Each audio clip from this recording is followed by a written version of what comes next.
Single dad veteran stopped armed robber at bank. The thief was his brother's killer.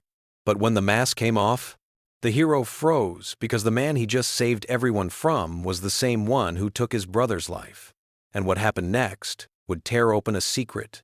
15 years buried in blood, guilt, and forgiveness.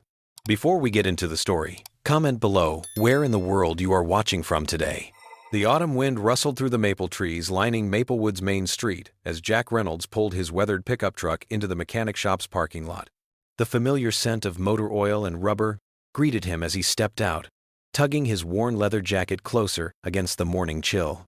Well, look who finally decided to grace us with his presence. Hank Miller's booming voice echoed across the garage. The older mechanic was already elbow-deep in the engine of a beaten-up Chevy, his salt and pepper hair peeking out from under his grease-stained cap. Jack managed a small smile. "Morning, Hank. Thought I'd mix things up and actually show up for work today." "Ha!" Hank wiped his hands on a red shop rag. "You know what else might mix things up? Actually saying yes to my sister-in-law about that coffee date." Jack's smile faded slightly as he reached for his toolbox. "Not happening, Hank. Come on, Jack. It's been 2 years." Hank's voice softened, losing its teasing edge. "Sarah wouldn't want you spending the rest of your life alone." Jack focused intently on organizing his tools, though they were already perfectly arranged. "I've got Emma. That's all I need right now. That little girl of yours is an angel, no doubt about it." Hank leaned against the workbench. "But she needs to see her daddy living again, not just existing." The words hit closer to home than Jack wanted to admit. He thought about Emma's face that morning, how she'd tried to make his coffee just the way Sarah used to. Too much sugar and not enough cream, but he'd drunk every drop because of the pride in her eyes. "Look, I appreciate the concern," Jack said, pulling on his work gloves. "But I've got enough on my plate right now." Hank raised his hands in surrender. All right. But at least come to the barbecue this weekend. The guys miss you, and Emma loves playing with Kelly's kids." Before Jack could respond, the shop phone rang. Hank answered it, then held out the receiver. "Speaking of your girl, it's the school." Jack's heart skipped a beat as he grabbed the phone. "Hello? Yes, this is Emma Reynolds' father. Mr. Reynolds, this is Mrs. Martinez from the front office. Emma's fine," she added quickly, obviously hearing the tension in his voice. "She just forgot her science project at home. She's pretty upset about it." Jack closed his eyes, remembering the carefully constructed solar system model sitting on the kitchen table. "I'll bring it right over. You're a lifesaver, Mr. Reynolds." After hanging up, Jack turned to Hank, who was already waving him off. "Go on. Take care of your girl. I've got things covered here." "Thanks, Hank. I owe you one. Add it to your tab." Hank called after him as Jack headed for his truck. The drive home was quick, the streets of Maplewood still quiet in the late morning. Jack's house stood modest but neat among its neighbors, the American flag gently waving in the breeze. Sarah's flower beds, now tended by Emma, still bloomed with stubborn late-season mums. Inside, Jack found the science project right where Emma had left it, planets carefully painted and hung with fishing line from a wooden frame. As he picked it up, something white caught his eye beneath it. An envelope. His heart stuttered when he saw the Veterans Affairs logo in the corner. He'd almost forgotten about the insurance claim he'd filed after Sarah's passing. With slightly trembling hands, he tore open the envelope. The check inside represented more than money. It was possibility, the chance to finally fix up the house like Sarah had always wanted, to start a college fund for Emma, to begin building something new from the ashes of their loss. Jack carefully tucked the envelope into his jacket pocket. He'd deposit it tomorrow, but right now, Emma needed her science project. The school hallways echoed with his footsteps as he carried the model to Emma's classroom. Through the window in the door, he could see her sitting at her desk, shoulders slumped. When he knocked, her whole face lit up. "Daddy!" She rushed to take the project, careful not to tangle the strings. Thank you. Anytime, sweetheart." He helped her set it up on the display table, where other students' projects were already arranged. Emma's was easily the most detailed. She'd even painted the asteroids in the belt between Mars and Jupiter. "Mom helped me pick the colors," Emma said quietly, adjusting Neptune's ring. Before she got sick, I wrote it down in my notebook so I wouldn't forget. Jack's throat tightened. She'd be real proud of how it turned out. Later that evening, after a dinner of mac and cheese, Emma's favorite, Jack stood in Emma's doorway, watching her get ready for bed. She'd arranged her stuffed animals just so, the way Sarah used to do it for her. "All tucked in?" he asked, sitting on the edge of her bed. Emma nodded, then asked, "Can we have pancakes on Saturday? With chocolate chips?" "You bet." Jack smoothed her hair back from her forehead, just like Mom used to make. "Mom would be proud of you, Daddy," Emma said suddenly, her blue eyes serious in her young face. "She told me to take care of you, and I think I'm doing a good job." Jack swallowed hard against the lump in his throat. "You're doing the best job, kiddo." After kissing her goodnight, Jack stood at her window, looking out at the flag still visible in the porch light's glow. The envelope felt heavy in his pocket, full of promise and possibility. "I hope so, kiddo," he murmured. "I hope so." Morning sunlight painted golden stripes across the dashboard of Jack's truck as he pulled into Randy's Donuts. The familiar red and white striped awning welcomed them, and Emma practically bounced in her seat with excitement. "Remember, this is our secret breakfast," Jack said, winking at his daughter. "Can't have your teacher knowing we're breaking the healthy breakfast rules." Emma giggled, her ponytail swinging. "I won't tell if you won't, Daddy." Inside the warm truck cab, they shared a box of fresh donuts, Emma carefully picking the sprinkles off her chocolate frosted one, while Jack stuck to his plain glazed. Powdered sugar dusted Emma's Navy school uniform, and Jack couldn't help but smile as she tried unsuccessfully to brush it away. "So after I deposit this check today, how about we celebrate with some ice cream after school?" Jack asked, holding up the envelope from yesterday. Emma's eyes lit up. "Can we go to Mason's? They have the rainbow sprinkles." "Mason's it is." Jack checked his watch. "All right, kiddo, time for school." After dropping Emma off, Jack drove through the quiet streets of Maplewood toward the community bank. The morning was crisp and clear, leaves dancing across the sidewalks in shades of red and gold. He found a parking spot right in front of the red brick building, its large windows reflecting the autumn sky. The bank's interior was warm and familiar, with its wood-paneled walls and worn marble floors. A line of 4 people stretched from the teller windows, and Jack took his place behind a young mother gently bouncing a baby against her shoulder. Mrs. Jenkins, the elderly teller with silver-rimmed glasses perpetually perched on her nose, smiled and waved from her window. She'd been working at the bank since Jack was Emma's age, and she still remembered to ask about his daughter every time he came in. Jack Reynolds. Laura Hayes, the bank manager, called out as she crossed the lobby. Her sensible heels clicked against the marble floor as she approached. "How's Emma doing?" Kelly mentioned she saw her at the fall festival last weekend. "She's good," Jack replied, shifting the envelope in his hands. "Won first prize in the pumpkin decorating contest. I saw that butterfly design she did. Very creative." Laura's warm brown eyes crinkled at the corners, just like her mother. Jack nodded, grateful for the simple acknowledgement of Sarah's memory. Laura had known them both for years, had sent food when Sarah was sick, had helped arrange the funeral flowers.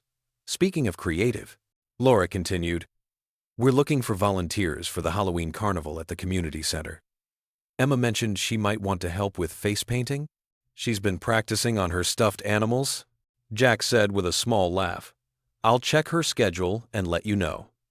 Laura smiled and headed back to her office, stopping to coo at the baby in front of Jack.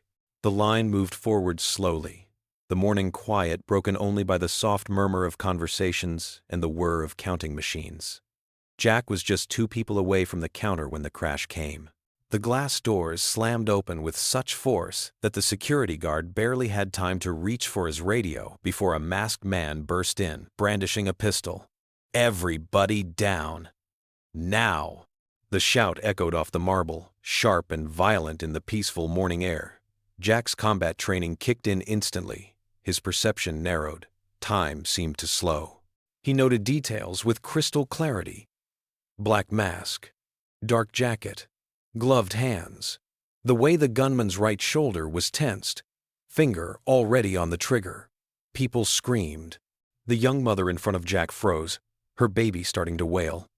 Without thinking, Jack stepped forward, positioning himself between them and the gunman. His heart rate slowed, just like it used to in combat, the familiar calm of crisis washing over him. "I said down!" The robber swung his weapon in an arc, causing more screams. "All of you! Faces on the floor!" Jack kept his movements slow and deliberate as he helped the young mother lower herself and her baby safely to the ground. His mind was already calculating distances, angles, possible scenarios. The security guard was down, radio kicked away. Mrs. Jenkins had her hands up at her window, trembling but brave. The marble floor was cold against Jack's palms as he got down, keeping his head slightly raised to track the robber's movements. His breathing fell into the old rhythm. 4 counts in, 4 counts out. The same pattern that had kept him steady during firefights and ambushes overseas. Every muscle in his body was coiled, ready. He could feel the old instincts humming through his veins, muscle memory from years of training rising to the surface. Time seemed to crystallize into perfect clarity as the robber approached the counter, weapon trained on Mrs. Jenkins' shaking hands. Jack's world narrowed to the space between heartbeats, between breaths. He waited, perfectly still, as the robber's boots clicked against the marble floor. The sound reminded him of another time, another place. Boots on concrete, the weight of body armor, the metallic taste of adrenaline. His mind was clear now, clearer than it had been in years. The fog of grief and routine that had clouded his days since Sarah's death burned away in the sharp focus of the moment. Every sense was heightened. He could hear the baby's whimpers, smell the lingering scent of coffee from the break room, feel each grain in the marble floor beneath his palms. The robber was shouting demands at Mrs. Jenkins now, his voice muffled behind the mask. Jack remained motionless, but every nerve was alive with awareness. He was back in that space where seconds stretched like hours, where every movement could mean life or death. This wasn't the sand-swept streets of Baghdad or the mountains of Afghanistan, but his body remembered. His muscles knew what to do, how to wait, when to move.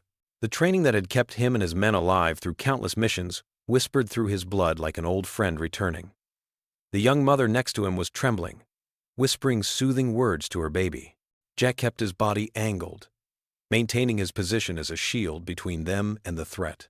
It was instinctive, this need to protect, the same instinct that had driven him through his military career, that now fueled his dedication to Emma.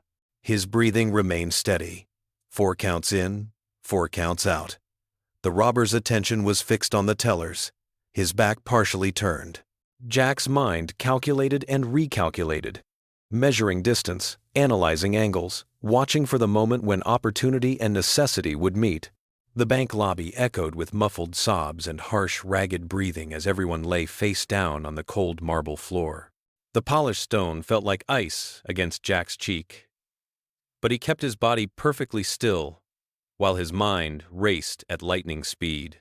Years of combat training kicked in automatically, his senses heightening as he assessed the situation through quick, careful glances from beneath lowered eyelids. The robber paced nervously behind the teller counter, his heavy work boots squeaking against the polished floor with each anxious step. His hands trembled violently as he pointed the gun, making the black metal weapon wave unsteadily through the air like a conductor's baton gone wild. "Empty the registers! Now! Move it!"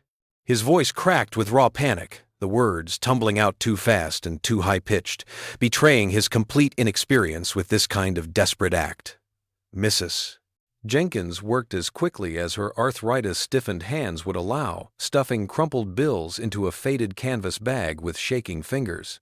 Tears streamed down her deeply wrinkled cheeks as she fumbled repeatedly with the stubborn cash drawer, her wedding ring clicking against the metal handle. I'm trying, she whispered over and right. Iriwan dying, over. Her voice barely audible above the sound of rustling money and her own frightened breathing. Jack's trained eyes noticed every detail that mattered. The robber's breathing came in sharp, irregular bursts that spoke of pure terror rather than controlled determination. The man's stance was all wrong, weight shifted too far forward on his toes, grip way too tight on the weapon, making his knuckles white with strain. These were amateur mistakes that told Jack everything he needed to know about his opponent. This wasn't a professional job planned by someone who knew what he was doing. The guy was desperate, scared out of his mind, and that combination made him infinitely more dangerous than any hardened criminal. Faster! Come on! The robber shouted suddenly, his voice cracking like a teenager's, making everyone on the floor flinch in unison. He lunged forward and grabbed young Katie, the teenage teller with the bright pink nail polish, roughly by her thin arm. She cried out in sharp pain as he yanked her violently toward the massive steel vault door. "Open it! Open it now! I know you know the combination." Jack's muscles coiled tight as steel springs, every fiber of his being ready to explode into action. The robber's attention was divided now, split dangerously between Katie's terrified whimpering and the imposing vault that promised a bigger payoff. His gun hand had dropped slightly toward the floor, creating exactly the kind of opening Jack had been patiently waiting for. In one fluid, explosive motion, Jack launched himself forward like a missile. Years of intensive military training took over completely muscle memory, guiding each precise, calculated movement without conscious thought. His left hand clamped down hard on the robber's gun wrist, iron fingers digging into tendons as he forced the weapon up and safely away from any innocent targets. His right forearm drove like a battering ram into the man's exposed throat, cutting off both air and balance in. One devastating strike. They crashed together against the marble counter with a bone-jarring impact that echoed through the lobby. The robber's finger squeezed reflexively on the trigger in his panic. The gun went off with a deafening crack that made everyone's ears ring. White-hot pain blazed like fire across Jack's left bicep as the bullet grazed his arm, but he didn't let go for even a split second. He twisted the weapon hard to the left, using pure leverage and momentum, exactly like he'd been taught in countless training sessions. The gun clattered to the floor with a metallic crash. The robber thrashed wildly underneath him like a trapped animal, but Jack had him locked in an iron grip that wouldn't budge. He swept the man's legs expertly, taking him down hard onto the unforgiving marble. In less than 5 seconds, Jack had him pinned face down with professional efficiency. One knee pressed firmly into his back, both arms twisted and locked behind him in a position that made resistance impossible. "Someone kick that gun away from him!" Jack ordered in his clear command voice, the one that had directed soldiers through combat zones. "Mr. Peterson," the nervous bank manager with the crooked tie, scrambled to comply immediately, his polished dress shoes sending the weapon skidding across the slick floor until it came to rest harmlessly against the far wall. People began rising shakily to their feet, like survivors of an earthquake, as police sirens wailed in the distance, growing steadily louder with each passing second. The bank lobby erupted in a mixture of relieved applause, grateful crying, and nervous laughter. Katie threw her arms around Mrs. Jenkins, both of them trembling like leaves in a storm, but alive and unharmed. Jack kept the robber pinned securely, his wounded arm beginning to throb with a dull, persistent ache where the bullet had grazed him. Warm blood seeped slowly through his cotton sleeve, staining the fabric dark red, but the wound was minor. He'd honestly had worse cuts shaving on busy mornings. His heart thundered in his chest like a war drum as the adrenaline that had carried him through the confrontation started to ebb away, leaving him feeling hollow and strangely detached. "Mrs. Jenkins approached him carefully, stepping around the scattered papers and overturned chairs, dabbing at her tear-filled eyes with a crumpled tissue from her purse. "You saved us, Jack," she whispered, her voice thick with overwhelming gratitude and unshed tears. "God bless you, son. God bless you." Police officers burst through the heavy glass doors like a SWAT team, weapons drawn and ready, their boots pounding against the marble. "On the ground. Everyone on the ground. Hands where we can see them." "It's okay," several people called out in unison, their voices overlapping with excitement. "He stopped the robber! He's a hero! The robber's already down!" The officers quickly took control of the chaotic situation, their training evident as they assessed the scene and cuffed the subdued robber with practiced efficiency. Jack finally released his iron hold and slumped back heavily against the cool marble counter, suddenly feeling completely exhausted. His hands shook slightly, not from fear, but from the aftershock of violence, as the full weight of what had just happened settled over him like a heavy blanket. Jack watched in silence as the police led the masked man away in handcuffs, finally letting out the deep breath he felt like he'd been holding since this whole nightmare had started. He closed his eyes briefly, sending up a quick prayer of gratitude that it was over and nobody had been seriously hurt. When he opened them again, Mrs. Jenkins was already kneeling beside him, pressing a clean, lavender-scented handkerchief against his bleeding arm with the gentle, practiced touch of someone who had raised children and grandchildren. The bank lobby buzzed with excited conversation and nervous energy as uniformed. Officers moved efficiently through the crowd, taking detailed statements from every witness. Someone had called an ambulance for Jack's arm, despite his repeated protests that he was perfectly fine and didn't need any medical attention. He sat quietly on the cold floor, letting the paramedics clean and carefully bandage the shallow graze wound, while Mrs. Jenkins hovered nearby like a concerned mother hen, fussing over him with the kind of care that reminded him painfully of his own mother. Morning light spilled through the kitchen windows as Jack sipped his coffee, trying to ignore the animated voices coming from the TV. The local news station had been running the bank story non-stop since yesterday. And in case you're just joining us, the perky anchor announced, local veteran Jack Reynolds is being hailed as a hero after single-handedly stopping an armed robbery at Maplewood Community Bank yesterday morning. Emma sat at the kitchen table, practically bouncing in her chair as she spooned cereal into her mouth. Her eyes were glued to the grainy security camera footage showing Jack tackling the robber. "That's my dad," she exclaimed for probably the 10th time that morning. "Look how brave you were." Jack rubbed his bandaged arm where the bullet had grazed him. "It's not that big a deal, kiddo. Just did what anyone would do." "Nua," Emma protested. "Nobody else moved. You're like a real superhero." She paused, thoughtfully. "Does your arm still hurt?" "Barely feel it," Jack assured her, though the wound still stung. He'd refused anything stronger than Tylenol at the hospital, not wanting to worry Emma. The doorbell rang, making them both jump. Through the front window, Jack spotted a news van parked across the street. A reporter in a crisp blazer stood on their porch, cameraman in tow. "Oh boy," Jack muttered. "Emma, go finish getting ready for school, okay?" She nodded reluctantly and headed upstairs while Jack went to answer the door. "Mr. Reynolds." The Verd. Reporter's smile was bright enough to power a small city. "I'm Sarah Chen from Channel 5 News. We'd love to get your perspective on yesterday's events." "No comment," Jack said firmly but politely. "Just did what needed doing. Now, if you'll excuse me, I need to get my daughter to school." More reporters showed up throughout the morning. Jack kept the curtains drawn and ignored the repeated doorbell rings.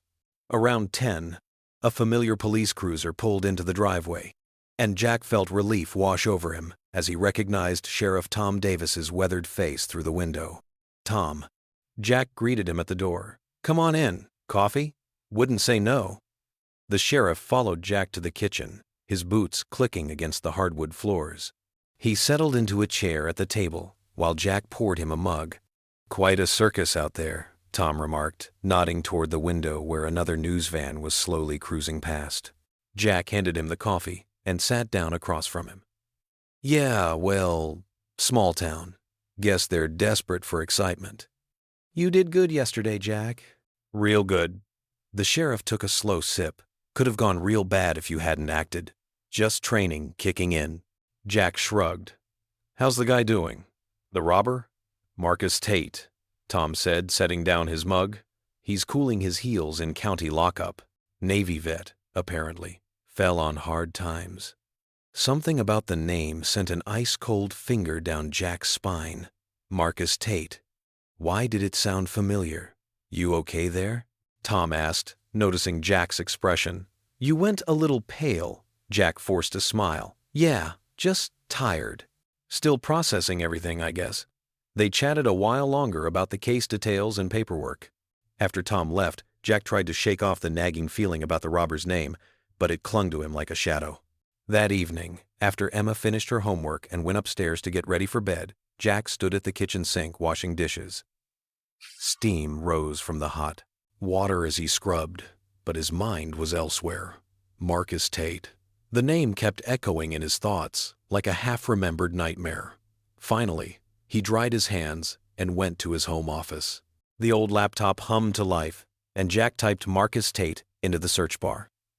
Several social media profiles popped up, but one caught his eye. A military service photo from about 15 years ago. Jack clicked the link, and his breath caught in his throat. The image showed a younger Marcus in desert camo, smiling with his unit. But what made Jack's blood run cold was the tattoo visible on the side of his neck.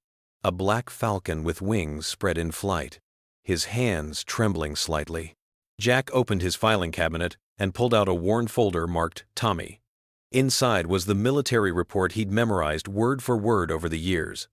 The official account of his brother's death in Iraq. His eyes found the passage he'd read 1,000 times. Witness accounts described the insurgent leader as having distinctive markings, including a black falcon tattoo on the left side of the neck. Jack stared at the photo on his screen, then back at the report. The room seemed to tilt sideways as the impossible connection clicked into place. His coffee mug slipped from nerveless fingers, shattering on the floor. The man he'd tackled in the bank, the man now sitting in the county jail, had the same tattoo described in his brother's death report, Marcus Tate. The name that had been buried in military files, the face he'd imagined for 15 years while grief ate him alive. Jack gripped the edge of his desk, his knuckles white, as the truth crashed over him like a wave. He had just come face to face with the man responsible for his brother's death. The attic creaked under Jack's weight as he moved through the darkness, flashlight beam cutting through clouds of stirred-up dust. Sleep had eluded him for hours, his mind churning with half-formed memories and that haunting tattoo. He needed answers. In the far corner stood an olive-green footlocker, its metal surfaces dulled by years of storage. Jack's hands trembled slightly as he knelt before it, running his fingers over the worn stenciling. SGT, J. Reynolds, 3rd INF Div. The brass lock clicked open. The musty smell of old papers and fabric wafted up.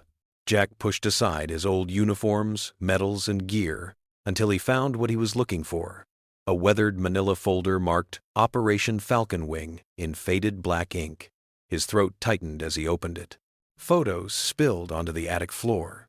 There was Tommy, forever 23, grinning beneath his helmet. His brother's face was sun-bronzed and confident, blue eyes bright with that characteristic Reynolds optimism. Another showed their unit posed before a Humvee, arms around each other's shoulders. Jack's chest ached at the sight. But it was the incident report that drew his attention. The pages were crisp despite their age. He'd only read them once, when they'd first arrived with Tommy's effects. His eyes fixed on a familiar paragraph. During routine convoy operations, unit encountered heavy enemy fire. Corporal Thomas Reynolds KIA while engaging hostile forces. Primary suspect in coordinated ambush identified as Marcus Tate, local contractor. Status, presumed hostile. Warning, subject considered armed and dangerous. Jack's hands clenched, crumpling the paper's edges. The same man, the bank robber, was Tommy's killer. All these years, he'd imagined some nameless shadow, some faceless enemy. But now, that shadow had form, had a name, had been right there in front of him.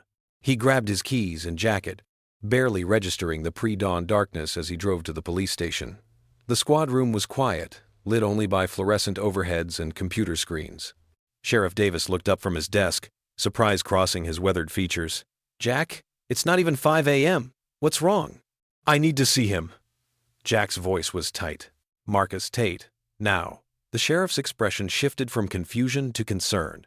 "Hold on there. You know I can't just—" Jack slapped the old report onto Davis's desk. "Read it. That man killed my brother in Iraq, 15 years ago. I need to talk to him." Davis scanned the document, his frown deepening. "Jack, listen to me. Even if this is the same person, and that's a big if, I can't let you near him. You're the victim in an active investigation. Tom, please." Jack leaned forward, knuckles white against the desk edge. "I've waited 15 years for answers. He's right there, in your cells, just 5 minutes. And what exactly do you plan to do in those 5 minutes?" Davis stood, his voice gentle but firm. "Look at yourself, Jack. You're running on no sleep and a lot of anger. That's not a combination I'm willing to risk." I have a right to know. You have a right to justice. Davis cut in. And you'll get it through proper channels. Go home. Be with Emma. Let me handle this. Jack's jaw clenched. He wanted to argue, to demand, to make the sheriff understand. But Davis was right about one thing. He wasn't thinking clearly. The rage, bubbling beneath his skin, scared even him. Without another word, he snatched up the report and stormed out. The drive home passed in a blur of streetlights and memories. Tommy's laugh, his last letter home, the folded flag at his funeral. The house was quiet when he returned, dawn just beginning to paint the sky. Jack moved to the living room, where Tommy's flag sat in its triangle case on the mantel. He picked it up, fingers tracing the wooden edges. Daddy? He turned to find Emma in her pajamas, hair mussed from sleep. Her small face creased with worry as she took in his expression. Are you okay, Daddy? Jack looked down at the flag in his hands, at all it represented. Loss, sacrifice, a brother who would never come home. His voice was rough when he answered, Not yet, sweetheart. The early morning light caught the tears in Emma's eyes as she wrapped her arms around his waist, holding him tight. Jack held the flag in one hand and his daughter with the other, wondering how he could explain that sometimes even heroes carried burdens too heavy to bear alone. The fluorescent lights of the Maplewood police station buzzed overhead as Jack shifted in the hard plastic chair of the waiting area. 2 days of sleepless nights had left dark circles under his eyes. His statement about the bank robbery sat half-finished on the clipboard in his lap, just an excuse to get inside. Sheriff Davis emerged from his office, coffee mug in hand, and spotted Jack. The older man's weathered face creased with concern. Back again, Reynolds? Need to finish my statement, Jack said, keeping his voice steady. Thought of some details I left out. Davis studied him for a long moment, then sighed. You're not here about the robbery, are you, son? Jack met his gaze. Please, Tom. 5 minutes. The sheriff ran a hand through his gray hair. Against my better judgment. He gestured for Jack to follow. Keep it civil, or I'll have you out faster than you can blink. They walked down a narrow hallway lined with holding cells. Jack's boots echoed against the linoleum floor. Each step felt heavier than the last as Davis led him to the visitors' area. A small room divided by thick glass, with phones on either side for communication. 5 minutes, Davis repeated firmly. Jack nodded, taking a seat at the partition. His heart hammered against his ribs as a door opened on the other side. 2 deputies escorted Marcus Tate into view. Marcus looked different from the bank. Smaller somehow. Deflated. A purple bruise bloomed across his left cheekbone, and his orange jumpsuit hung loose on his frame. He moved stiffly, favoring his right side where Jack had taken him down. Their eyes met through the glass. Recognition flickered across Marcus's face, followed by something deeper. Was it fear? Shame? Jack couldn't tell, but it made his blood boil either way. Marcus sank into the chair opposite Jack. His hands trembled slightly as he reached for the phone. Jack grabbed his receiver, knuckles white around the plastic. You're Tommy's brother, Marcus said softly, his voice scratchy through the line. The words hit Jack like a physical blow. Hearing his brother's name from this man's lips sent a surge of rage through his body. He gripped the phone tighter, willing himself to stay seated. I didn't kill him, Marcus continued, leaning forward. You have to know. Don't. Jack cut him off, his voice deadly quiet. Don't you dare say his name. Please, just listen. Listen? Jack's control snapped. He slammed his fist on the metal counter, making the glass rattle. You murdered him. You killed my little brother. Marcus flinched but didn't look away. That's not what happened. Tommy was. Shut up! Jack roared, surging to his feet. The chair clattered behind him as he struck the partition again. You don't get to talk about him. You don't get to pretend. Strong hands grabbed his shoulders. Sheriff Davis and a deputy pulled him back while another officer hustled Marcus away from the glass. Jack struggled against their grip. 15 years of buried grief and rage pouring out of him. Get him out of here, Davis ordered. They half walked, half dragged Jack down the hallway. His chest heaved as he tried to catch his breath. tried to cage the animal that had broken loose inside him. By the time they reached the lobby, he'd stopped resisting. "Go home, Jack," Davis said firmly. "Cool off. Don't make me regret letting you in here." Jack yanked free of their hold and stormed out into the parking lot. The cold November air hit his face, but he barely felt it. His hand shook as he fumbled with his truck keys. Inside the cab, he gripped the steering wheel until his knuckles went white. His brother's face flashed through his mind. Tommy's easy smile, his unwavering faith, his final letter home talking about doing what was right no matter the cost. The memories twisted like knives in Jack's gut. A knock on his window made him jump. Reverend Samuel Miller stood outside, his kind face etched with concern. Jack hadn't even noticed the pastor's car in the lot. Slowly, Jack rolled down his window. "Evening, Reverend. Marcus asked me to tell you something," Miller said gently. "There's more to your brother's story." The words hung in the frigid air between them as Jack stared straight ahead, his jaw clenched tight enough to crack teeth. The night pressed in around his truck, dark and heavy, with secrets he wasn't sure he was ready to hear. The morning sun cast long shadows across Jack's front porch as Reverend Miller's old station wagon pulled into the driveway. Jack watched from the kitchen window, his coffee growing cold in his hands. Emma sat at the breakfast table, spooning the last of her cereal while humming a tune. "Time for school, kiddo," Jack said, forcing a smile. "Mrs. Patterson will be here any minute for carpool." Emma gathered her backpack and lunchbox, then paused at the door. "Is everything okay, Daddy? You barely touched your toast." "Just grown-up stuff," Jack replied, smoothing her hair. "Nothing for you to worry about." The doorbell chimed. Emma hugged her father quickly and bounced out the door with her usual energy. Through the window, Jack watched her climb into Mrs. Patterson's minivan, waving until the vehicle disappeared around the corner. Reverend Miller stood patiently on the porch, his kind face weathered by years of listening to others' burdens.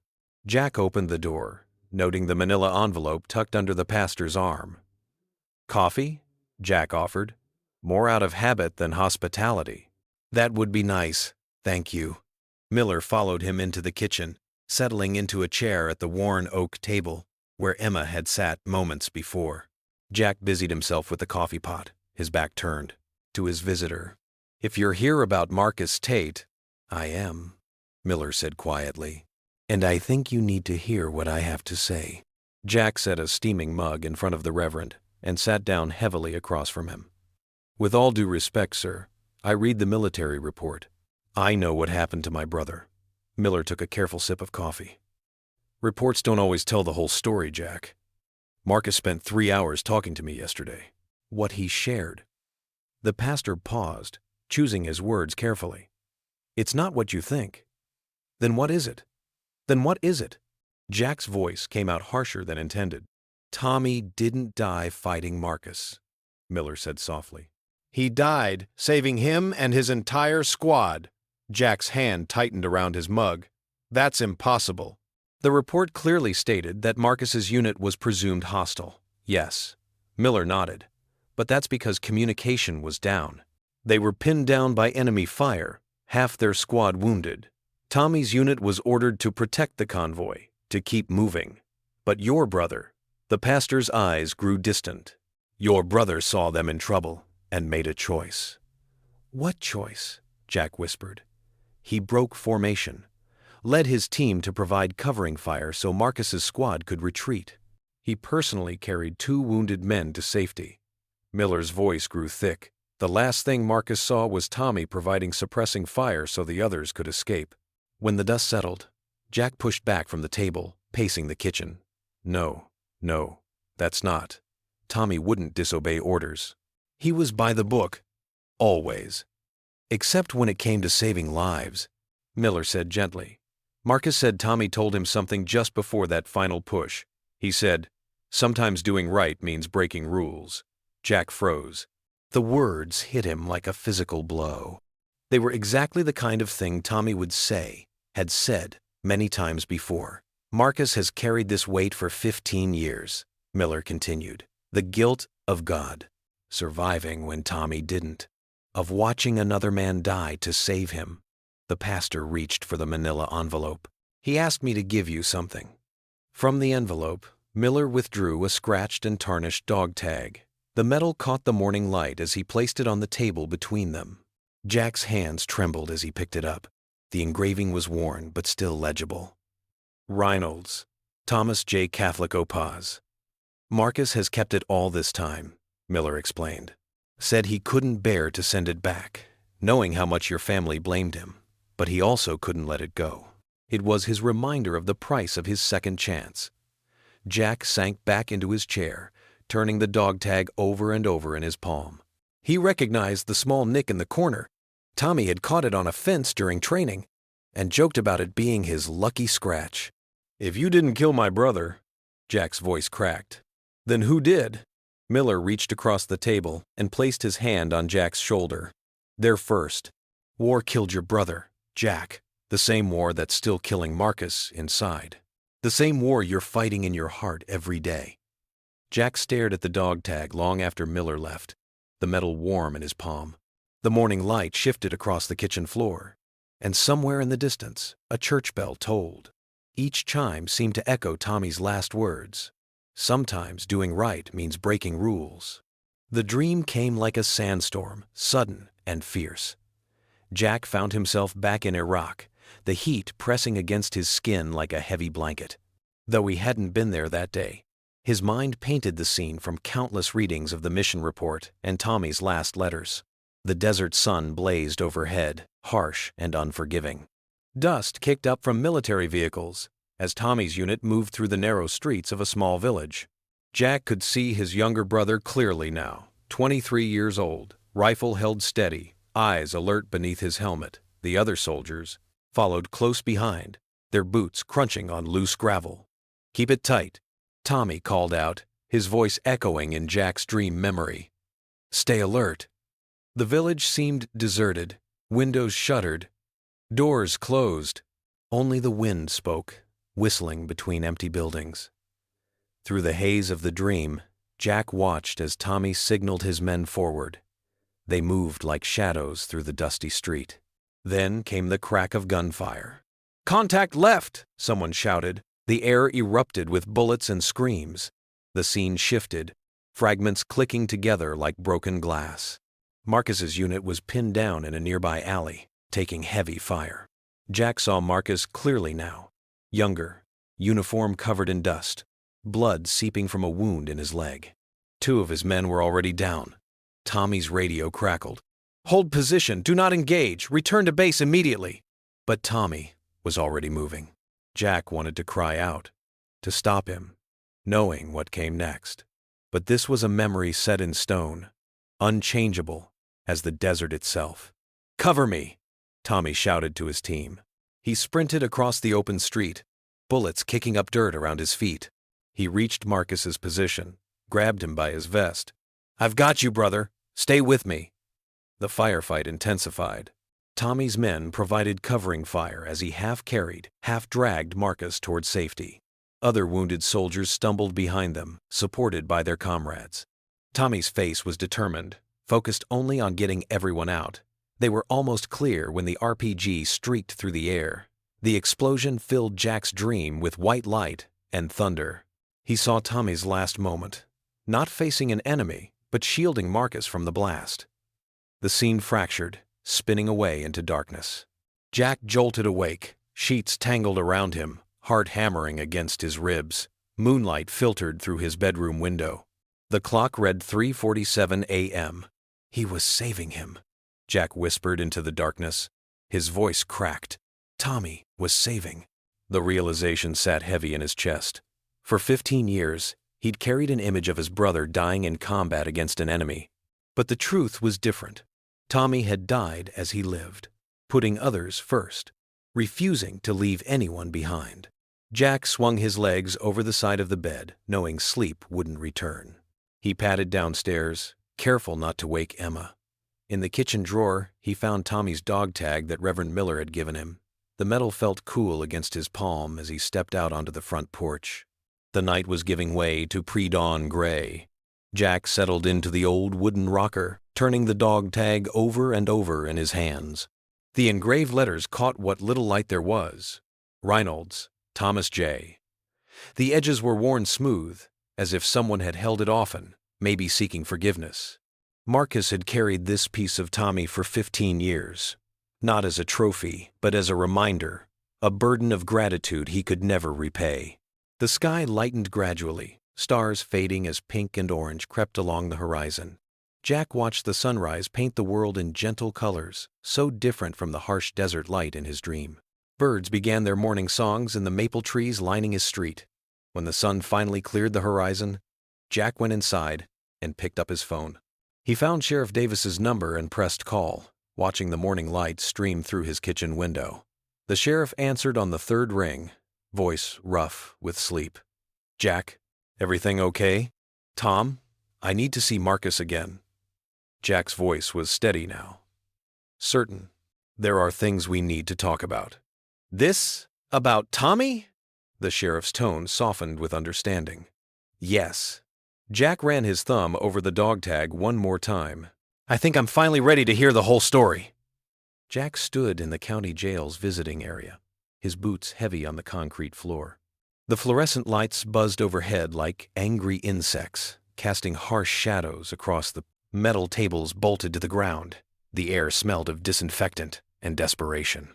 Marcus sat across from him in an orange jumpsuit that hung loose on his gaunt frame, shoulders slumped forward like a man carrying the weight of the world. His hands were folded on the table, knuckles scarred and weathered. "I didn't expect you to come back," Marcus said quietly, his voice rough with exhaustion and something that might have been gratitude.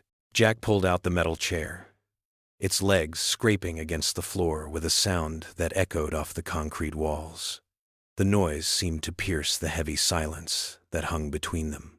"I need to know everything, from the beginning." His voice was steady, but his hands trembled slightly as he gripped the edge of the table. Marcus nodded slowly, running his fingers through his unkempt hair. Gray streaked through the brown now, making him look older than his 38 years. "After that day in Iraq, after Tommy." He paused, swallowing hard, his Adam's apple bobbing. "I couldn't sleep, couldn't eat. Every time I closed my eyes, I saw him running toward us, taking those bullets that were meant for my unit. The sound of gunfire, the dust, the way he looked at me right before." Jack's jaw tightened, a muscle jumping beneath the skin. His brother's face flashed in his mind. Young, determined, always ready to help others. But he remained silent, forcing himself to listen. "When I got home, the nightmares followed me like shadows," Marcus continued, his eyes fixed on his hands. 3-4 times a night I'd wake up screaming. My neighbors complained. The VA prescribed pills, but they just made everything fuzzy. Couldn't think straight. Couldn't hold down a job. Lost 3 different positions in 6 months. The visiting room felt smaller now, the walls pressing in. Jack could hear the distant murmur of other conversations, other broken families trying to piece themselves back together. "My wife left, took our daughter Sarah. With her." Marcus's voice cracked like old leather. "Said she couldn't watch me destroy myself anymore. Said Sarah needed a father, not a ghost." He looked up at Jack then, his eyes hollow with regret. She was right. I was already dead inside. Just hadn't figured out how to stop breathing yet. Jack felt something twist in his chest.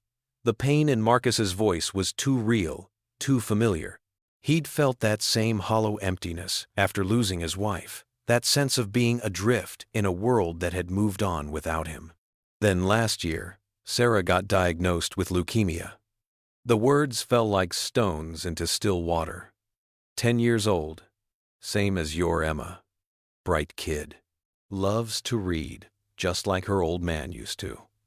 Marcus's hands shook as he pressed them flat against the table. The doctors said it was aggressive, fast-moving, but treatable, if we could afford the right care. Jack flinched at the mention of his daughter's name, at the parallel Marcus was drawing between their children. The medical bills. Marcus's voice cracked completely now. $60,000 for the first round of chemotherapy. Insurance wouldn't cover the experimental treatments. Said they were investigational, like my little girl's life was some kind of science project. He pressed his palms against his eyes, shoulders shaking. I tried everything legal first. Worked 3 jobs, cleaning offices at night, loading trucks, whatever paid cash. Took out loans against everything I owned. Even sold my car, my guitar, my grandfather's watch. The silence stretched between them, thick with shared pain. Jack could hear his own heartbeat in his ears, could feel the weight of every choice that had led them both to this moment. But it wasn't enough. She was getting worse, and Marcus dropped his hands, revealing red-rimmed eyes filled with desperate shame. I started small, shoplifting medicine from pharmacies. Then bigger stuff, electronics I could fence, anything with value. Told myself it was temporary, just until Sarah got better. Jack watched this broken man across from him and saw something he didn't want to recognize. A father's love, twisted into something desperate and dark. How far would he go for Emma? How many lines would he cross if she were dying? The bank. Marcus's voice dropped to barely above a whisper. That was supposed to be my last job. One big score. Enough money to pay for her next round of treatment and maybe buy me enough time to find another way. He laughed bitterly, the sound harsh in the sterile room. $43,000. That's what I thought her life was worth. $43,000 and my soul. The fluorescent lights hummed overhead, casting everything in stark relief. Jack could see every line of exhaustion on Marcus's face, every shadow of regret that had carved itself into his features. I'm not asking for forgiveness, Jack, Marcus continued, his voice steady now despite the tears tracking down his cheeks. I don't deserve it. What I did, turning to crime, threatening innocent people, walking into that bank with a gun, that's on me. I made those choices. I let the guilt and the fear and the desperation turn me into something Tommy never would have recognized. Jack's hands clenched into fists under the table, nails digging into his palms. The anger was still there, but it felt different now, less pure, contaminated with understanding he didn't want to feel. But Tommy. Marcus's eyes met Jack's, red-rimmed but steady, holding his gaze with effort. Your brother died saving us. He broke protocol, ran straight into enemy fire to pull my guys out of that ambush. The radio was screaming retreat orders, but Tommy looked at us. Trapped, outnumbered, scared kids, most of us. And he made a choice. Marcus leaned forward slightly, the chains around his wrists rattling softly against the metal table. He knew what he was doing, knew the odds, but he grabbed his rifle anyway and laid down covering fire. While we scrambled to safety, took 3 bullets meant for us. He chose to be a hero, Jack. Chose it like it was the easiest decision in the world. Jack's throat felt tight, his vision blurring slightly. He could picture it so clearly. Tommy with that stubborn set to his jaw. The same expression he'd worn as a kid when he decided to stand up to bullies twice his size. And you chose to become a criminal, Jack said, his voice rough with emotion. Yeah, Marcus nodded without hesitation, shame evident in every line of his face. I did. I let the guilt eat me alive. Couldn't sleep, couldn't pray, couldn't look at my own reflection without seeing a coward, couldn't live up to Tommy's sacrifice, couldn't be the man he died saving. He leaned forward again, his voice growing urgent. But there's something you should know. Something Tommy told me right before he. Marcus's voice wavered, broke, then steadied with visible effort. He was lying there, bleeding out, and he grabbed my arm, made me lean down close, said, "Tell my brother Jack that sometimes the hardest part isn't dying for something, it's living for it." Jack felt like he'd been punched in the gut, the air rushing out of his lungs. Those words, they sounded exactly like something Tommy would say. Tommy, who'd always been the wise one despite being younger. Tommy, who'd seen meaning where others saw only chaos. I failed him, Marcus continued, his voice breaking with the weight of 15 years of carried guilt. Failed myself, failed my daughter, failed every person I threatened or stole from. He wiped his eyes with the heel of his hand, the orange jumpsuit riding up to reveal more scars on his wrists. If you see Emma, tell her something for me. Tell her Not all soldiers come home heroes. Some of us, we just try to live with our mistakes. Try to be fathers, even when we've forgotten how to be men. Jack stared at the scarred surface of the metal table, his mind a storm of conflicting emotions. The rage he'd carried for 15 years, nursed and fed and kept alive like a sacred flame, collided with an unwanted wave of compassion. This broken man before him wasn't the monster he'd imagined all these years. He was just another wounded soldier who'd lost his way, another father trying to save his child and failing in the worst possible way. The visiting room felt heavy with unspoken grief, with the weight of choices made and lives altered. Jack could hear other conversations around them, wives talking to husbands, mothers visiting sons, all of them trying to bridge the gap between love and disappointment. "Your daughter," Jack said finally, his voice rough with emotion he couldn't quite name. "Sarah, how is she?" Marcus's face crumpled like paper, all pretense of composure falling away. "The doctors give her 6 months without the treatment, maybe less. Her hair's all gone now from the chemo she did get. She draws pictures of herself with long hair, the way she used to look." His voice caught. "I can't even see her now. My ex-wife won't bring her to visit. Says she doesn't want Sarah to remember me like this." The words hung in the air between them, heavy with the weight of a father's love, turned into a father's worst nightmare. Jack thought of Emma. Bright, laughing Emma, with her gap-toothed smile, and her endless questions about everything. What would he do if she were sick? How far would he go? How many laws would he break? Jack stood up abruptly, the chair squealing against the floor like a wounded animal. He couldn't take any more. It was too much. The grief, the anger, the unexpected weight of empathy pressing down on his chest like a physical thing. The walls of the visiting room felt like they were closing in, the fluorescent lights too bright, the air too thin. "I have to go," he managed, his voice barely more than a whisper. Marcus nodded, understanding in his tired eyes.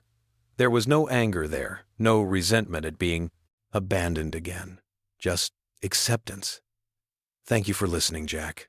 That's more than I deserved. More kindness than I've seen in a long time."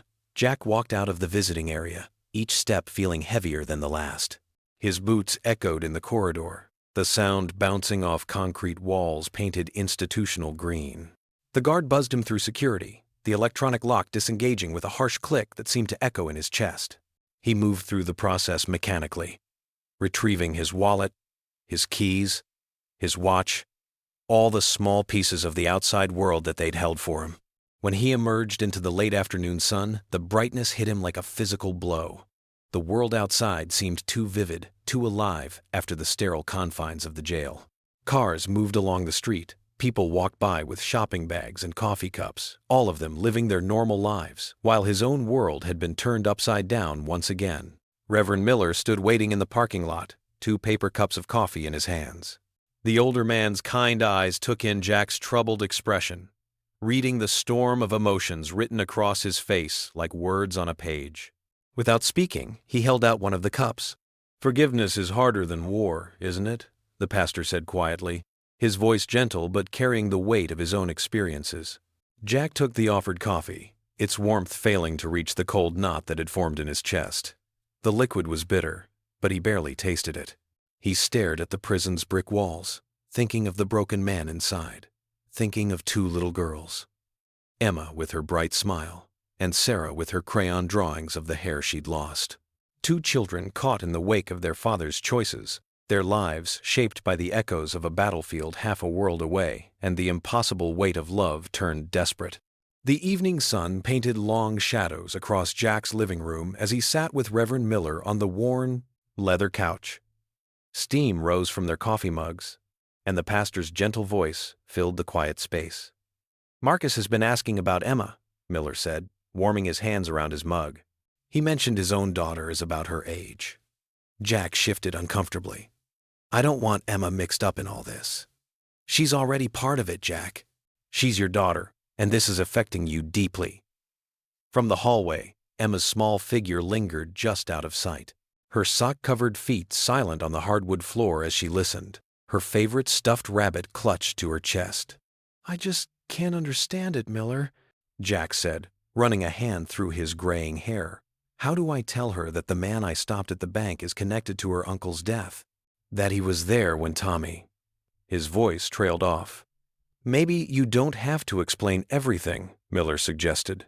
Children often understand more than we give them credit for. They see with their hearts, not their scars. Emma pressed herself against the wall, straining to hear more. Her father's voice had that same sadness it got when he talked about her mom or Uncle Tommy. Marcus isn't some monster, Miller continued. He's a broken man who made terrible choices, but he's still human, still capable of redemption. The floor creaked under Emma's foot, and both men turned. She stepped into the living room, her face serious beyond her years. Emma, Jack said softly, you should be getting ready for bed. I heard you talking about the man from the bank, she said, climbing onto the couch between them. Is he sad like you were after Mommy died? Jack exchanged a look with Miller, then pulled Emma close. It's complicated, sweetheart. Nothing's that complicated, Daddy, she said with a simple wisdom of childhood. When I'm sad, letters from my friends make me feel better. Miller smiled warmly. Out of the mouths of babes. Later that night, Jack tucked Emma into bed, pulling her flower print comforter up to life, her chin. Her room glowed softly under the star-shaped nightlight, casting gentle shadows on the walls covered with her artwork. Daddy? She asked as he kissed her forehead. Can I write him a letter? Maybe he needs a friend. Jack paused, his hand resting on her shoulder. Every instinct told him to protect her, to keep her far from this situation. But looking into her earnest brown eyes, he saw something he'd been missing. The pure, uncomplicated compassion that children possess. You really want to write to him? Emma nodded eagerly. You always say being kind is important, even when it's hard. Jack felt a familiar ache in his chest. She sounded so much like Tommy sometimes. His brother had always believed in second chances, too. All right, he said finally. You can write him a letter tomorrow. Emma's face lit up. Can I write it now, please? Jack glanced at the clock. 8:45 p.m. 10 minutes, he conceded, watching as she scrambled out of bed to her small desk. She pulled out her favorite paper, the kind with rainbow borders, and her special colored pencils. Jack sat on the edge of her bed, watching as she bent over the paper, her tongue sticking out slightly in concentration. Dear Mr. Marcus, she read aloud as she wrote, Daddy says you were a soldier like Uncle Tommy. She looked up at Jack. Is that okay to say? He nodded, throat tight. Emma continued writing, speaking softly as her pencil moved across the paper. I think he'd want you to feel better. Sometimes when I'm sad, I look at the sunrise and remember that every day is a new beginning. She reached for her yellow and orange-colored pencils, carefully drawing a bright sunrise at the bottom of the page. The simple beauty of it, rays of hope spreading across the paper, made Jack's eyes burn with unexpected tears. Should I sign it your friend, Emma? She asked. That's perfect, Jack managed to say. She finished with a flourish, folding the paper carefully and sliding it into an envelope. Can we give it to him tomorrow? We'll give it to Reverend Miller at church, Jack said, helping her back into bed. He can take it to Marcus. The next morning, sunlight streamed through the stained glass windows of Maplewood Community Church. Emma sat beside Jack in their usual pew, the letter clutched in her hands throughout the service. She barely paid attention to the sermon, her eyes fixed on Reverend Miller at the pulpit. After the final hymn, as the congregation filed out, Emma tugged Jack's sleeve. Now, Daddy. They waited until most people had left, then approached Miller in the empty sanctuary. Emma held out the envelope shyly. This is for Mr. Marcus, she said, to help him feel less sad. Miller knelt down to her level, his kind eyes crinkling at the corners. That's very thoughtful of you, Emma. I'm sure it will mean a lot to him. Jack slipped the letter into the pastor's hand, their eyes meeting in a moment of understanding. Miller nodded slightly, tucking the envelope into his Bible. You raised quite a remarkable young lady, Miller said softly. Jack watched Emma skip down the church steps ahead of them, her Sunday dress swishing around her knees. She gets it from her mother, he said. And Tommy. They both had that same kind of heart. The autumn days rolled by like leaves tumbling across Jack's front yard. 1 week stretched into normalcy, each morning bringing familiar routines that helped dull the sharp edges of memory. Jack found comfort in the rhythm, the clink of coffee cups at breakfast, Emma's backpack zipping up before school, the steady hum of engines at the garage. At work, Hank had stopped giving him those worried looks. "You seem different," he mentioned one afternoon as they changed the oil in Mrs. Peterson's sedan. "More at peace, maybe." Jack just nodded, focusing on the task at hand. The truth was, he did feel different. The weight he'd carried for 15 years had shifted somehow, like a boulder that had finally found a stable place to rest. Emma's schedule kept them busy: ballet on Tuesdays, science club on Thursdays. Jack sat in the back of the school auditorium during her class presentation about butterflies, watching her gesture excitedly about metamorphosis. Her enthusiasm reminded him of Tommy, how his brother could find wonder in the smallest things. On Wednesday morning, Reverend Miller stopped by during breakfast with an envelope. Emma's eyes lit up when she saw her name written in careful block letters. "Can I read it now, Daddy?" she asked, already sliding her finger under the flap. Jack hesitated, then nodded. "Go ahead, sweetheart." Emma unfolded the paper and cleared her throat importantly. "Dear Emma, thank you for your beautiful letter and drawing. The sunrise you drew reminded me of my daughter, Lily. She's 8 years old and loves to draw too. Your kind words made me feel less alone. Your Uncle Tommy was one of the bravest men I ever knew. He saved many lives, including mine. I wish I could have told him thank you. I hope you keep drawing sunrises. They remind us that every day is a chance to start fresh." Your friend, Marcus. Emma looked up from the letter, her face glowing. "Can I write back?" Jack felt something shift in his chest, like a door opening to let in fresh air. "Sure, kiddo." Over the next few weeks, more letters arrived. Emma wrote about school, her ballet recital, and the stray cat that visited their porch. Marcus replied with stories about Lily's favorite books and her collection of seashells from when they lived near the coast. The letters were simple, honest things. No mention of war or guilt or prison walls. Just two children sharing pieces of their worlds, building a bridge of words between them. One evening, Jack found Emma at the kitchen table, surrounded by colored pencils and paper. "What are you working on?" he asked, setting down his keys. "A picture for Lily," Emma said, adding careful details to what looked like a garden. "Marcus said she's in the hospital again. I thought this might make her room prettier." Jack stood there, watching his daughter's small hands create beauty meant to comfort another child's pain. His own heart ached, but differently now, not with anger, but with something that felt like hope. The final letter arrived on a quiet Sunday afternoon. Jack sat in his favorite chair while Emma played upstairs. The envelope felt heavier than usual. "Dear Jack and Emma," it began. "The doctor says Lily is getting stronger. Your drawings, Emma, make her smile every day. She hangs them where she can see them from her bed. But what helps most is knowing Tommy's family has found it in their hearts to forgive me. I've carried his memory like a weight all these years. Now it feels more like a blessing, a reminder that good people exist, and that grace is real. I don't deserve your kindness, but I'm grateful for it. It's given me peace I never thought I'd find. Thank you, Marcus." Jack lowered the letter, aware of Emma watching him from the doorway. She'd gotten so tall lately, so wise in her own quiet way. "You okay, Daddy?" He smiled, really smiled, for what felt like the first time in years. "Yeah, sweetheart. I think maybe we both needed to heal."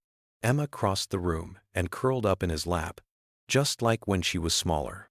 Outside, the late afternoon sun painted the sky in shades of pink and gold. Nature's own version of Emma's sunrise drawings, offering promise of another tomorrow. Rain pelted against the kitchen windows as Jack and Emma worked side by side at the counter, preparing their Friday night dinner. Steam rose from a pot of boiling pasta while Emma carefully torn lettuce leaves for a salad. The comfortable routine of their evening felt peaceful, normal. "Did you remember to add salt to the water?" Emma asked, glancing at the pot with the authority of someone who had watched too many cooking shows. Jack chuckled. "Yes, chef. Just like you. Taught me. The phone's sharp ring cut through their conversation. Jack wiped his hands on a dish towel and reached for it, expecting Hank calling about tomorrow's work schedule. Jack Reynolds, he answered, stirring the pasta with his free hand. Jack. Reverend Miller's voice came through, shaky and urgent. You need to come to street. Mary's hospital right away. The wooden spoon clattered against the stovetop. What happened? It's Marcus. The Reverend's voice cracked. He tried to take his own life after they denied his parole. They found him in his cell. Jack's throat went dry. The kitchen suddenly felt too warm, too bright. Is he? He's alive, but it's serious. I think you should be here. Emma looked up from her lettuce, worry creasing her young face. Daddy? What's wrong? Jack forced his voice to stay steady. Nothing, sweetheart. I need to go help someone. He turned back to the phone. I'll be there as soon as I can get Mrs. Patterson to watch Emma. The next 20 minutes passed in a blur. Jack called their elderly neighbor, threw on his jacket, and kissed Emma's forehead. Be good for Mrs. Patterson, okay? There's someone who needs help. Is it Mr. Marcus? Emma asked quietly. Jack paused at the door, rain drumming against the porch roof. Yes, honey. He's sick and needs friends right now. Tell him I'm praying for him. Jack's chest tightened as he nodded and stepped out into the storm. The hospital corridors felt endless as Jack followed a nurse's directions to the ICU. His boots squeaked against the polished floor, leaving wet tracks. The sharp scent of antiseptic burned his nostrils. Sheriff Davis stood outside one of the rooms, his usual commanding presence somewhat deflated. He straightened when he saw Jack approach. Thanks for coming, the sheriff said, his voice gruff with emotion. They've got him stabilized, but... He gestured through the window. Jack's breath caught in his throat. Marcus lay motionless on the hospital bed, pale as the sheets around him. Tubes and wires connected him to softly beeping machines. The sight hit Jack harder than he expected. This broken man who had become so tangled in his life story. They found this in his cell, Sheriff Davis said quietly, holding out an envelope. It's addressed to you. Jack took the envelope with trembling fingers. His name was written in Marcus's careful handwriting on the front. I'll give you some privacy, the sheriff said, stepping away. Jack sank into a chair in the dimly lit waiting area. The envelope felt heavy in his hands, weighted with unspoken words. He took a deep breath and opened it. Dear Jack, by the time you read this, I hope I've finally paid for what happened to Tommy. Not just for surviving when he didn't, but for throwing away the second chance he died to give me. I wanted you to know the truth about that day. All of it. Your brother was the bravest man I ever knew. When our unit got pinned down, he could have followed orders and saved himself. Instead, he came back for us. For me. His last words to me were, "Get them home." I've carried those words like stones in my heart for 15 years. I tried to honor him when I came home, but the nightmares wouldn't stop. The guilt ate at me until I couldn't hold a job or look my own daughter in the eye. I started taking risks, desperate for money, when Lily got sick. I became everything Tommy died trying to prevent. Your daughter's letters these past weeks were the first pure kindness I've known since that day in the desert. She has Tommy's heart, seeing good in broken things. Tell her thank you for being my friend when I least deserved it. And thank you, Jack, for letting her show me that grace was still possible. I'm sorry. I couldn't be strong enough to accept it. Tell your brother I'm sorry, and thank you for giving me one last friend. Marcus Jack lowered the letter, his vision blurring. Through the window, he could see Marcus's chest rising and falling with shallow breaths. The man who had been his enemy, then his daughter's pen pal, now lay fighting for the life he'd tried to throw away. Standing slowly, Jack walked to Marcus's bedside. The steady beep of the heart monitor filled the silence. Outside, rain continued to fall, washing the world clean. You're not done yet, soldier, Jack whispered. The morning sun filtered through the hospital blinds, casting thin stripes of light across Marcus's pale face. Jack stood in the doorway, his hand gripping the frame as he watched the steady rise and fall of Marcus's chest. The room smelled of antiseptic and stale coffee.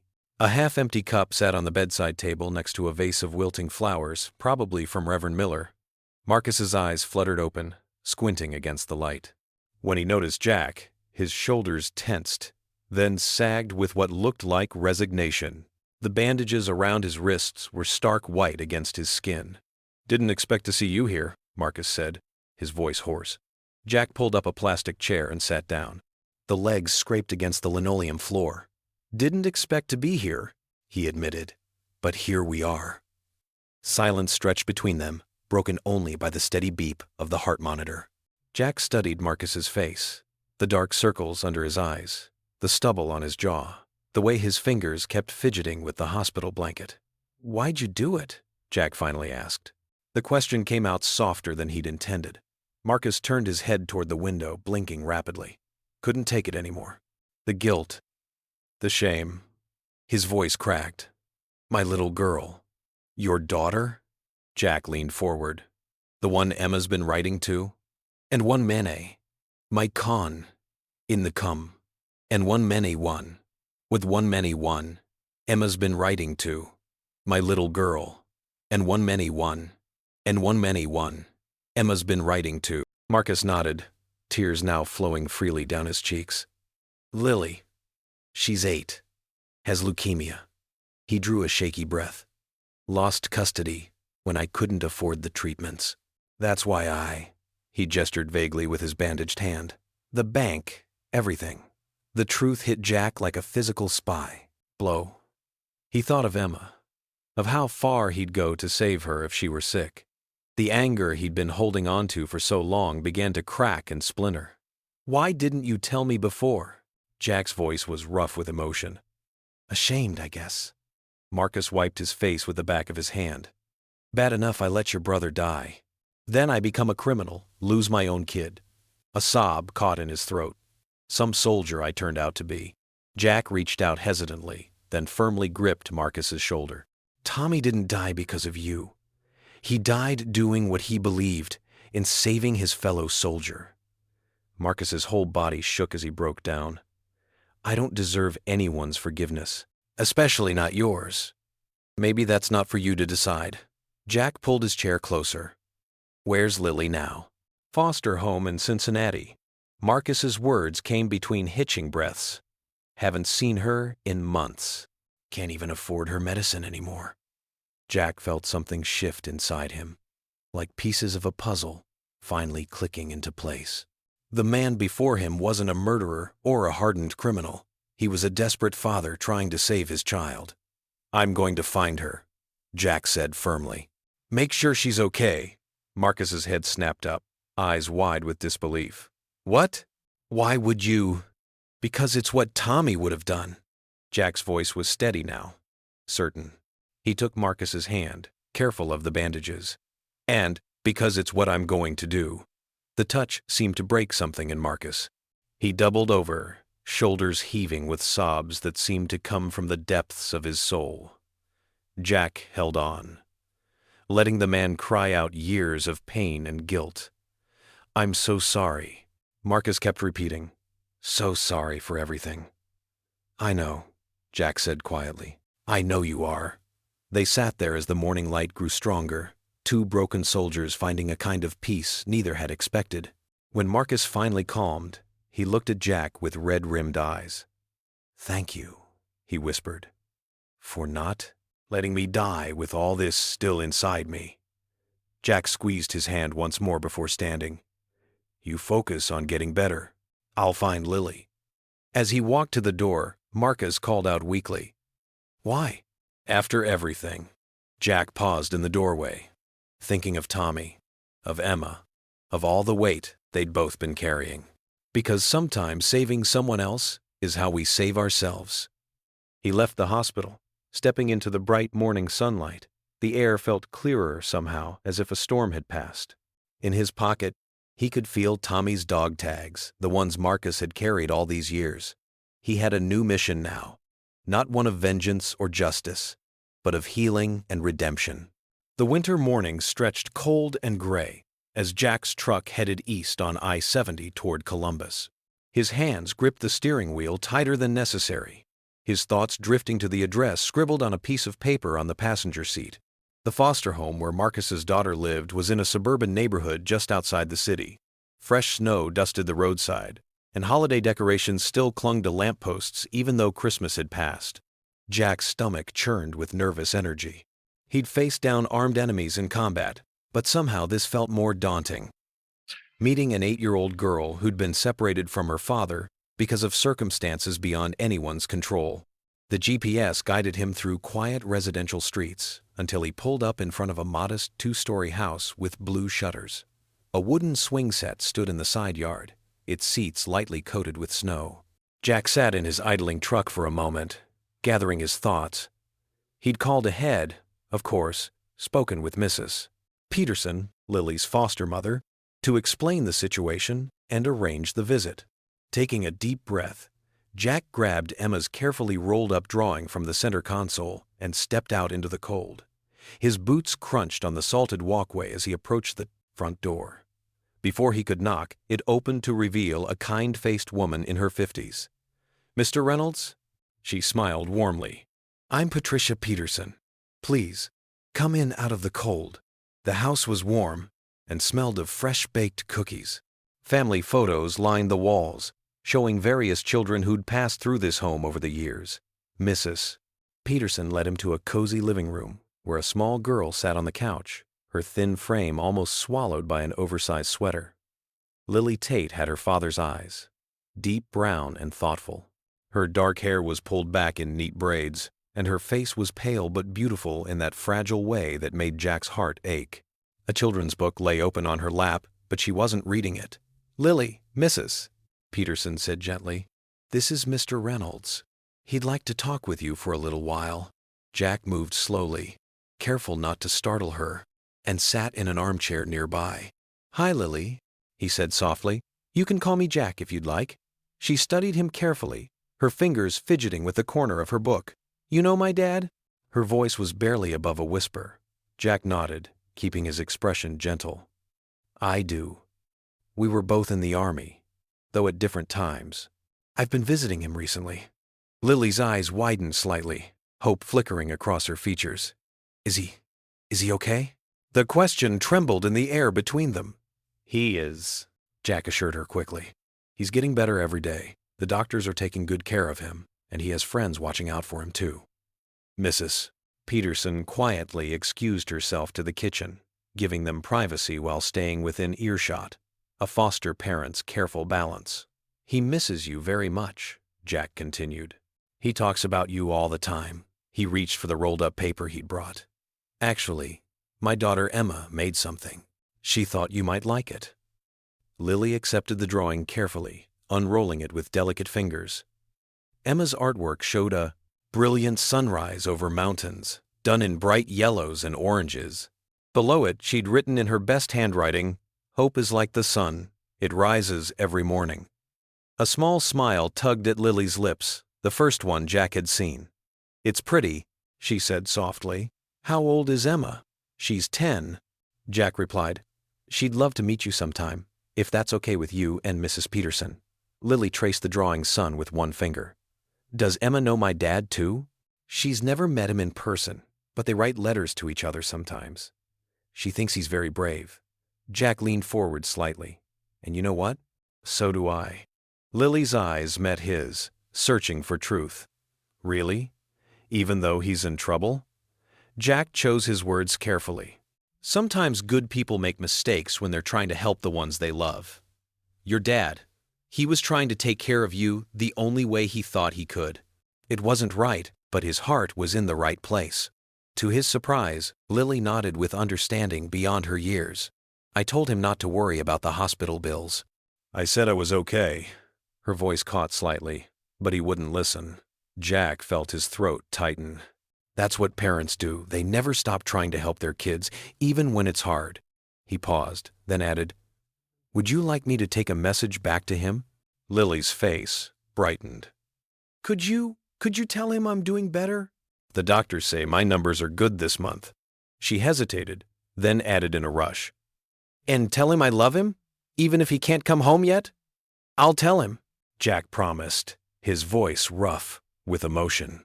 Every word. They talked a while longer, Lily gradually opening up about her treatments, her favorite books, and the cat that lived next door. Mrs. Peterson brought them hot chocolate, and Jack shared stories about Emma that made Lily laugh, a sound so pure it seemed to brighten the whole room.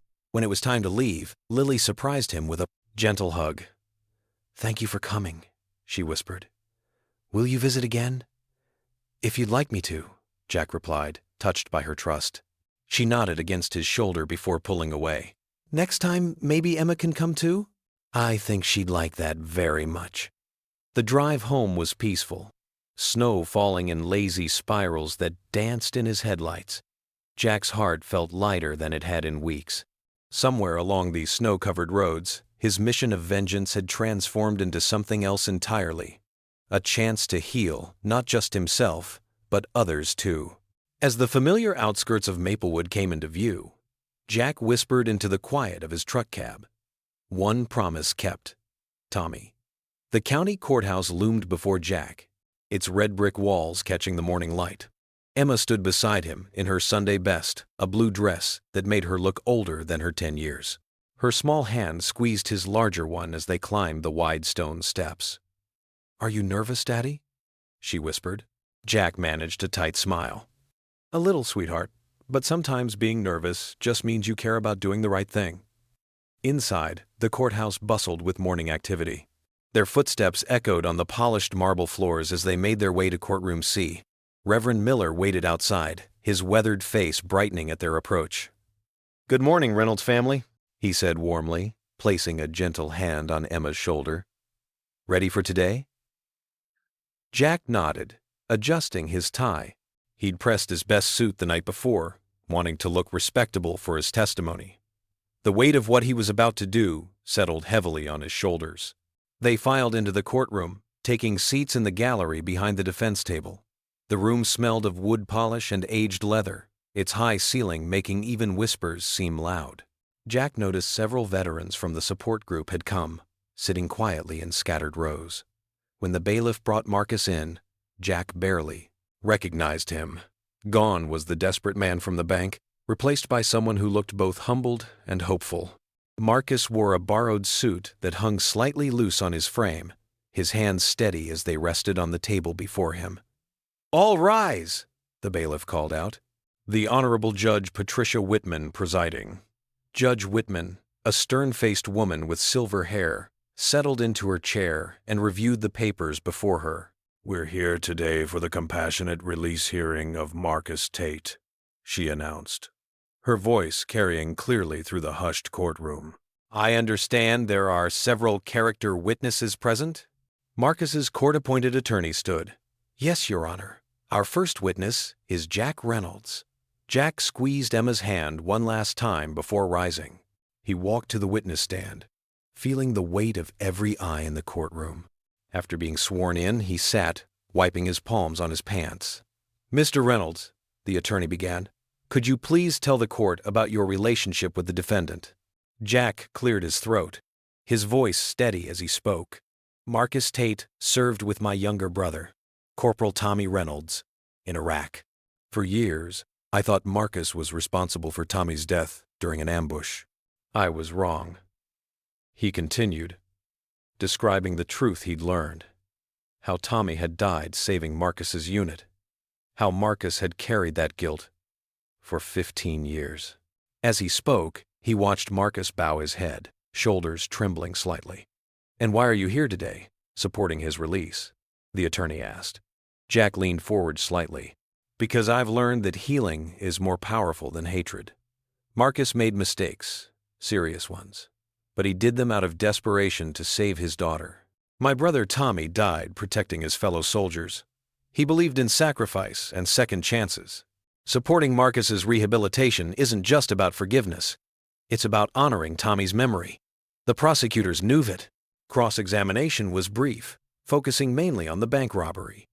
Jack remained steady, acknowledging the seriousness of the crime while emphasizing Marcus's remorse and potential for rehabilitation. Other witnesses followed. Reverend Miller spoke about Marcus's spiritual growth, and a VA counselor detailed the comprehensive veterans rehabilitation program that would accept him. Through it all, Emma sat perfectly still, her eyes never leaving her father. Finally, Marcus himself stood to address the court. His voice shook at first but grew stronger as he spoke. "Your Honor, I can't undo my mistakes. I can't bring back the peace of mind I stole from those people in the bank. I can't erase the shame I've brought to the uniform I once wore proudly." He paused, gathering himself. "But I can promise you this. If given the chance, I'll spend every day trying to be worthy of the sacrifice Corporal Reynolds made for me and the forgiveness his brother has shown me." Judge Whitman studied Marcus for a long moment before speaking. "Mr. Tate, your crimes are serious. However, I've been moved by the testimony today, particularly regarding your military service and your evident remorse." She adjusted her glasses. "I'm granting your release into the Veterans Rehabilitation Program with strict conditions, including regular counseling, employment requirements, and supervised visitation with your daughter." The relief in the courtroom was palpable. Marcus's shoulders sagged as tears rolled down his cheeks. He turned to look at Jack, mouthing, "Thank you," as his attorney hugged him. Emma bounced in her seat, grinning up at her father. Jack wrapped an arm around her shoulders, feeling a warmth spread through his chest that had nothing to do with the stuffy courtroom.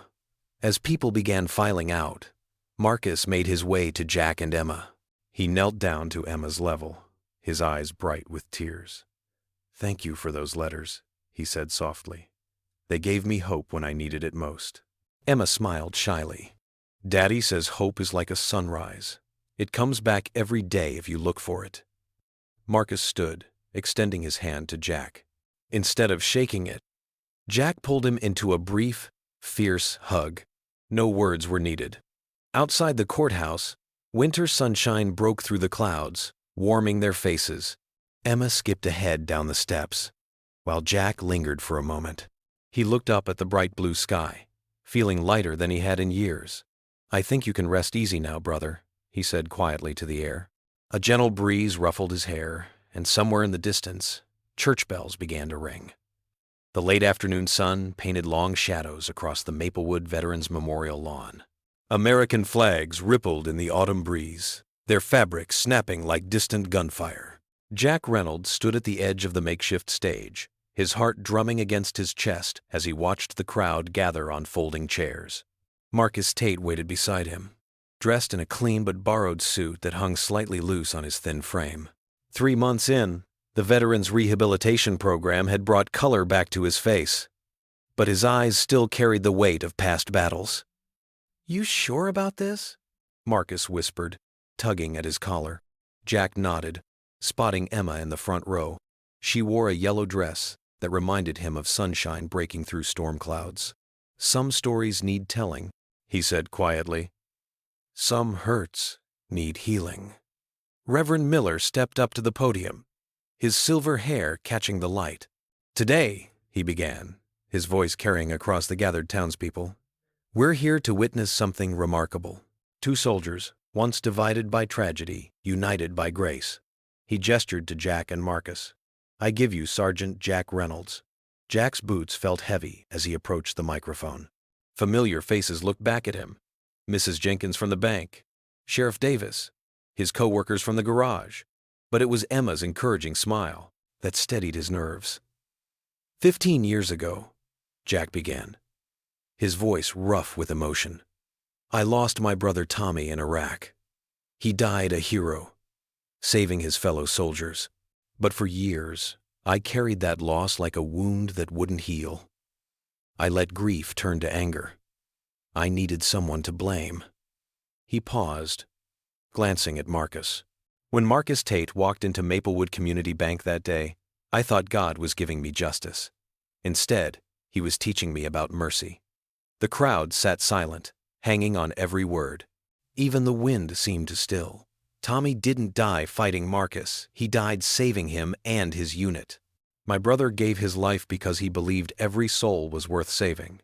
Jack's voice cracked slightly. It took me 15 years to understand what Tommy knew in those final moments. That love is stronger than hate. that grace can mend what violence breaks. Emma wiped tears from her cheeks with the back of her hand. Several veterans in the audience nodded slowly, understanding etched in their weathered faces. I stand here today not as a hero who stopped a bank robbery, but as a man who learned that true courage isn't about fighting, it's about forgiving. Jack gestured to Marcus. This man has become more than just another veteran to me. He's living proof that second chances aren't just possible, they're necessary. Marcus stepped forward, his hands trembling as he gripped the podium. His voice was soft, but clear. I carried Tommy Reynolds' dog tags for 15 years, trying to honor the man who saved my life by giving up his own. But I didn't honor him by letting guilt destroy me. He looked directly at Jack. Tommy's sacrifice taught me about courage. His brother's forgiveness taught me about grace. A murmur rippled through the crowd. Mrs. Jenkins dabbed her eyes with a handkerchief. This town, Marcus continued, has shown me that it's never too late to start over. Tommy Reynolds died believing in second chances. Today, I dedicate mine to his memory. The applause started slowly, then swelled like a wave. Jack watched as Emma stood up, clapping with all her might, tears streaming down her face, even as she smiled. Other people rose too, until the whole crowd was on their feet. Jack felt something release in his chest, a knot of pain he'd carried so long, he'd forgotten it was there. He looked at Marcus and saw not an enemy or even a fellow soldier, but simply a man finding his way home from war, just like him. Reverend Miller returned to the podium, but Jack barely heard the closing prayer. His eyes were fixed on Emma, her face glowing with pride and love. In that moment, he felt Tommy's presence more clearly than he had in years, not as a ghost of grief, but as a light of grace. When the ceremony ended, Emma ran to him, throwing her arms around his waist. Jack lifted her up, holding her close as people filed past, offering handshakes and quiet thanks. I love you, Daddy, she whispered in his ear. Jack held his daughter tighter, feeling the weight of the past finally lifting from his shoulders. The war that had raged in his heart for so long was over. Peace, at last, had won. Marcus stood nearby, watching father and daughter with gentle eyes. Jack reached out and clasped his shoulder, completing a circle of healing that began with a brother's sacrifice in the desert so many years ago. The late afternoon sun painted everything in gold, and for the first time in years, Jack felt truly, completely at home. Warm yellow light spilled from the windows of the Reynolds home, creating a cozy glow against the darkening sky. Inside, the house hummed with contentment as Jack and Emma stood in the living room, carefully positioning a new photograph on the wall. The picture showed 3 men at the Veterans Memorial earlier that day. Jack in his formal blazer, Marcus in a pressed blue shirt, and between them, a framed photo of Tommy in his dress uniform, propped on an easel. A little higher on the left, Dad, Emma directed, her head tilted as she studied the frame's angle. Her pink unicorn pajamas caught the lamplight as she pointed up at the wall. Jack adjusted the frame, his fingers gentle against the glass. How's that, kiddo? Perfect, Emma beamed, stepping back to admire their handiwork. The photo joined other family memories on the wall. Emma's school pictures, Sarah's smile frozen in time, and old snapshots of Tommy and Jack in uniform. You know what would make this even better? Jack asked, wrapping an arm around Emma's shoulders. Her eyes lit up. Hot cocoa? With extra marshmallows? Jack winked, heading to the kitchen. Emma followed, her sock feet padding across the hardwood floors. In the kitchen, Jack pulled out 2 matching mugs, Christmas presents from last year, each decorated with snowflakes. As he heated milk on the stove, Emma sat at the counter, swinging her legs. Today was really special, she said, watching her father stir the cocoa powder into the warming milk. When Marcus hugged you after the speech, I saw him crying. Jack nodded, his throat tight with emotion. Sometimes good tears heal better than medicine, sweetheart. The cocoa ready, Jack dropped a handful of mini marshmallows into each mug. They carried their treats to the living room sofa, settling into their favorite spots. Through the window, fat snowflakes had begun to fall, dancing in the porch light. Remember when you used to tell me Uncle Tommy was watching over us from heaven? Emma asked. marshmallow foam dotting her upper lip. "I do," Jack replied softly. "I think he still is," she said. "But now, he's not sad anymore." "He's happy because you and Marcus are friends." Jack felt his eyes grow misty. He set his mug down and pulled Emma close, kissing the top of her head. "When did you get so wise, huh?" Emma giggled. "Mom always said I got that from her." They sat together, watching the snow fall and sharing quiet laughter as Emma told stories about her school day. The tension that had lived in Jack's shoulders for so many years had finally melted away, replaced by a peaceful warmth he'd almost forgotten existed. When Emma's mug was empty and her eyes grew heavy, Jack stood up. "Time for bed, princess." "5 more minutes?" she pleaded, but a yawn gave her away. "Nice try," Jack chuckled, helping her up. They climbed the stairs together, passing family photos that tracked Emma's growth from baby to bright-eyed 10-year-old. In her bedroom, Emma climbed under her lavender comforter as Jack tucked the edges around her. The soft glow of her star-shaped nightlight cast gentle shadows on the walls. Outside, snow continued to fall, making the world quiet and new. Emma looked up at her father, her eyes serious. "Daddy, are you happy now?" Jack paused, really considering the question. The weight that had pressed on his heart for 15 years had lifted. The anger that once burned like acid had transformed into something healing, something whole. "Yeah, sweetheart," he answered truthfully. "I finally am." Emma smiled, satisfied, and closed her eyes. "Good. Love you, Daddy." "Love you too, baby girl." Jack kissed her forehead and quietly left the room. Downstairs, he pulled on his coat and stepped out onto the front porch. The snow fell silently, coating the world in pristine white. Across the street, the new mural on the Veterans Center wall seemed to glow in the streetlight. A stunning portrait of Tommy in his dress blues, his kind eyes watching over the neighborhood. Below the image, carefully painted letters spelled out, "Love wins where hate ends." The mural had been Marcus's idea, his way of honoring Tommy's sacrifice and their shared journey toward healing. Local veterans had worked together to create it, turning a blank wall into a testament of redemption. Jack's breath fogged in the cold air as he looked at his brother's painted face. The artist had captured Tommy perfectly. That hint of a smile, the determined set of quote, his jaw, the compassion in his eyes that had driven him to save Marcus's life at the cost of his own. Lifting his hand in a gentle salute, Jack whispered into the snowy night, "We made it home, brother." Behind him, warm light spilled from the windows of his house, and for the first time in years, Jack felt completely at peace. The wounds of war had finally healed, faith had been restored, and love, just as Tommy had believed, had won in the end. What would you do if you were in their place? Comment your answer below, and let's see how you'd rewrite the ending. If you enjoyed the story of Jack Reynolds, I handpicked the next story that you will enjoy. Please don't miss this one. Click here to watch it.